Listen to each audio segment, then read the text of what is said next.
What's up, folks? Todd Tremonti reporting live with a headline that you must hear. Bradford pear trees suck. They're terrible. If you have one in your yard, I'm glad you enjoy it for those 3 weeks in the springtime when the white flowers are beautiful.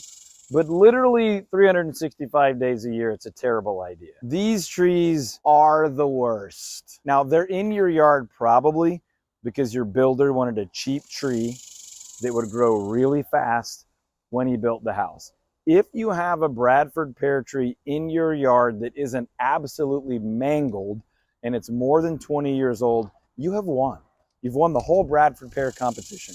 You're the one person with a Bradford pear tree that made it 20-something years without absolutely ripping itself to shreds. Let me point out a couple of reasons why they suck, but I need you to know that they do in fact suck.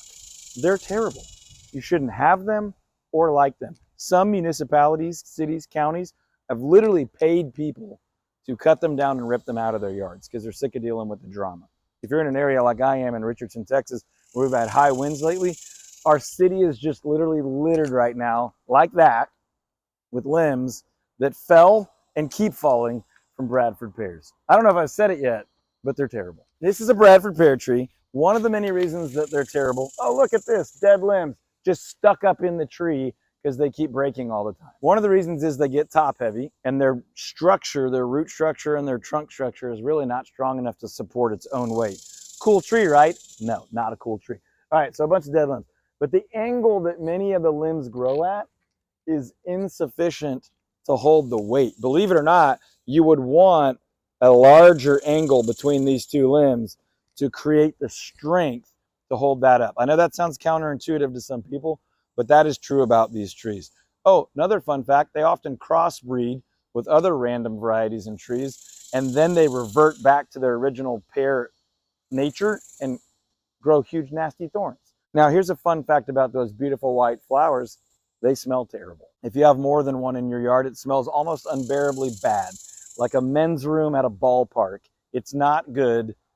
Don't grow them. If you have one, check and see if your city would pay you to remove it, because if they do, it will usually cover the cost of replacing it with a far superior tree. And those aren't hard to find because all trees are in fact superior to a Bradford pear. At least all trees that will grow in your area safely. I've been a bit firm in my opinions here, but if you want really smelly trees that only look good for a few months, that almost always break and fall and then look terrible, then you should get a stinky Bradford pear. But if not, you shouldn't.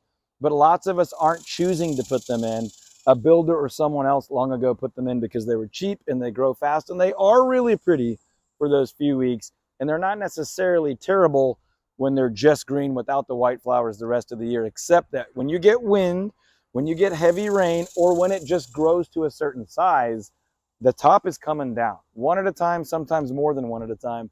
They can't hold their own weight. They're not really meant to grow as big as they do.